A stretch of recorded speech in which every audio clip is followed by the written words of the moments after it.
Here at MPN, we love to go out and check out new products. But today, this one's come to us, the 2020 Slingshot R. We're going to check it out next.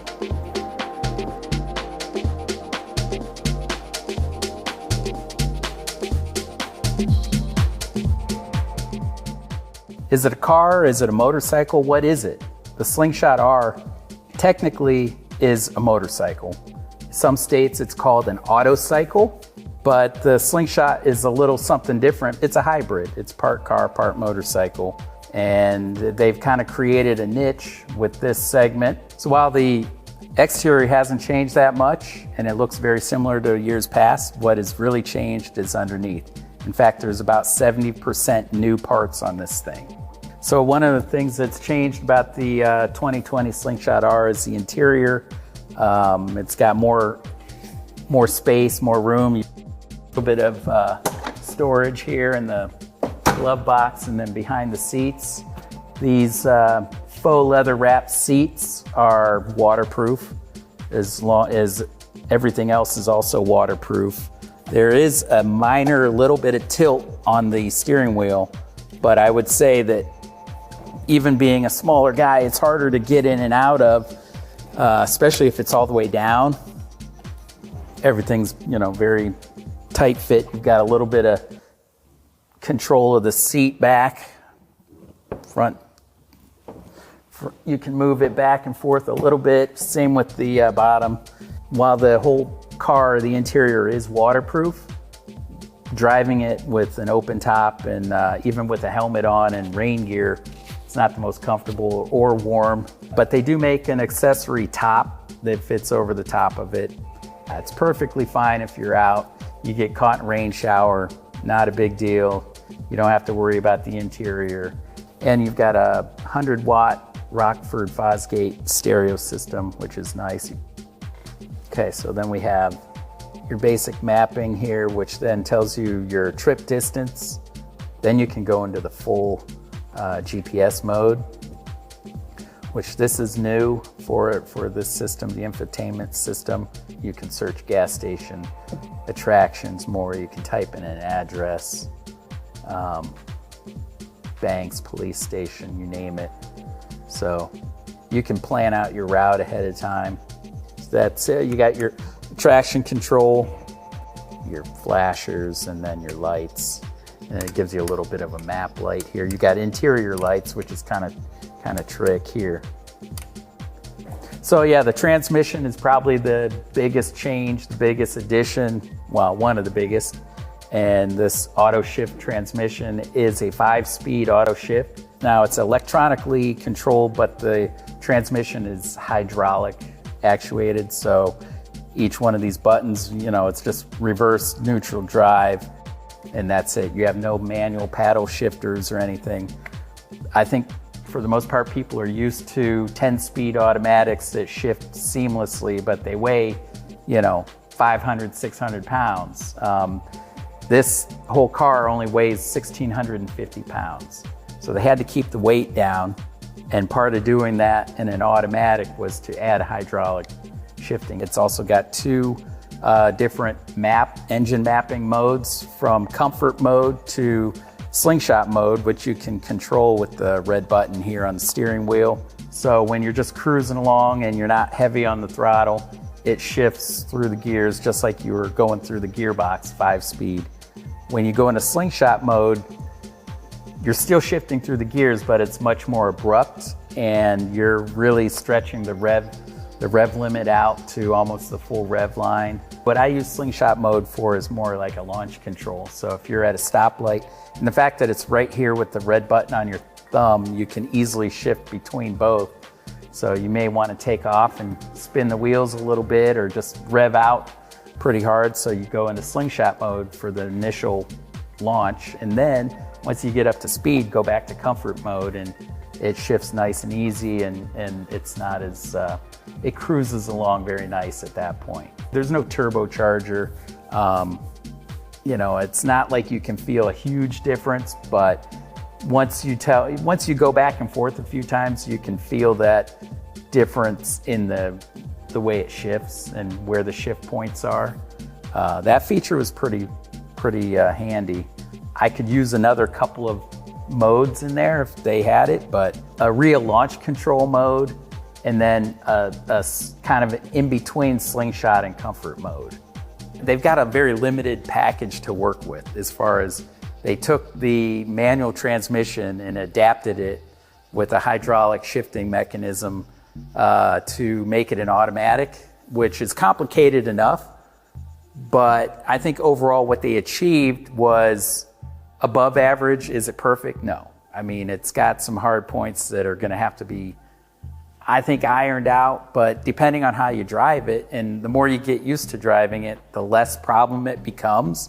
It's the initial part of driving it and trying to drive it like a car or a manual train. You can't drive it like that. You have to be able to ease into the throttle. If you mash the gas, first gear ends up being a really hard shift. It's a long shift. This shifts at 8,500 RPM. So the power band is up a lot higher than the old Slingshot, which was the Ecotech motor, 2.4 liter. I think it revved out about $6,000 and it was very lethargic. This one feels more like a race engine. On the old version, people were swapping Honda VTEC motors in. With this new engine, there won't be a need to do that because it is every bit as good as a VTEC, in my opinion. The engine itself, it's a ProStar engine, which is built by Polaris, as opposed to previous engine, which was built by Chevy, the Ecotech 2.4. This is a 2-liter engine based on on one of their twin-cylinder Razor motors. You know, they took a lot of the design from the twin-cylinder and put them together to make a 2-liter engine. And it actually performs really, really well. 8,500 RPM, if we haven't said that before, that's the red line. Ecotech was kind of more like a kitten compared to this being a lion. This thing, it just has a lot more racy sound to it. And I believe your customers are gonna like that. You know, that's what they look for. You don't wanna get in it and think you're driving a Chevy Cruze. You wanna be driving more of a sporty vehicle. So the ProStar engine is really, really good for a lot of reasons. But again, the high rev limit where the power band is, and it's got 203 horsepower at 8,200 RPM for the R series, and then the SL, which is the base model, is 178, which still isn't too bad. It's still more than what the Ecotech motor had. I think for your automotive people that cross over to this, you know, you could compare this to, say, Miata. You know, you could compare it to the Subaru BRZ, you know, some other vehicles out there that, you know, cost more money and, you know, aren't going to give you the power to weight ratio. Those cars weigh, you know, a couple thousand pounds more than this. So this has 200 horsepower, weighs 1,650 pounds. So you do the math on the power to weight, it's a lot better than, say, 170 horsepower for 3,400 pounds. And, you know, you're talking about $40,000 or more for some of those vehicles. Yeah, you can drive them on a racetrack, but you can drive this on the racetrack. This offers a lot of fun factor for lower amounts of money. Obviously, there's only one rear tire instead of two, but this is a 305/30. It's a Kenda, and it's not a car tire. It's a radial, but it's not a car tire. Some people, your automotive customers, may think, why can't you put a car tire on it? Well, you can't because you need a symmetrical tire. Most automotive tires, especially performance tires, are asymmetrical, meaning that one side is different than the other for handling and for grip because it only turns one way. This tire has to be able to handle on both sides, and for that reason it's designed a little bit differently. Besides the tread pattern, it's a little bit beefier in the radial pattern so that it grips the road better. Swing arm is a little bit upgraded. It's got a little bit better bushings in here, and it's beefier, along with a upgraded coilover shock. It's a twin tube shock. I think one of the upgrades you could make if you were to go on top of this would be a monotube shock. But this seems very good. There was no bumping or bouncing around that I felt. Other people have complained about that with the previous models, and that didn't seem to be a problem with this one. And you could really lean on this rear tire in either direction, and it felt very smooth. Sometimes you didn't even realize that there was just one big tire. It almost felt like a car in the back, so it really has good grip. And then the belt is a carbon fiber reinforced belt.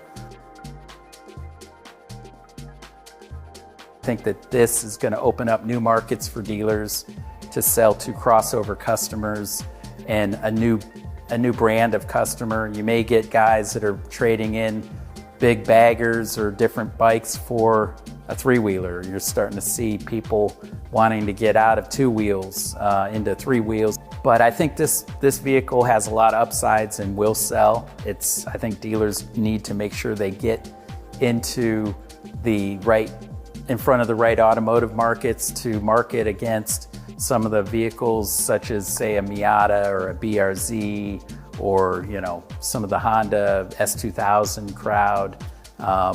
This vehicle can do all of that and then some.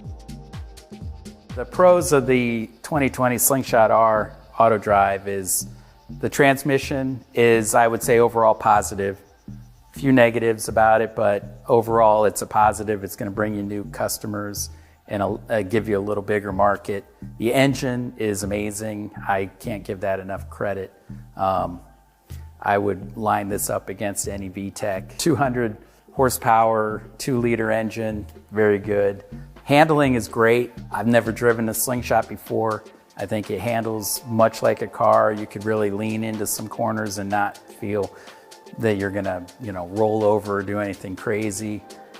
The overall styling and the comfort of the car, I mean, it actually rides very nice. It's not bumpy or harsh. I would give this a lot of positive reviews, and I think your customers are gonna enjoy it if they get out and ride it. If you get an auto shift in, take it out for yourself and see what you think, so you have a lot of feedback to give your customer.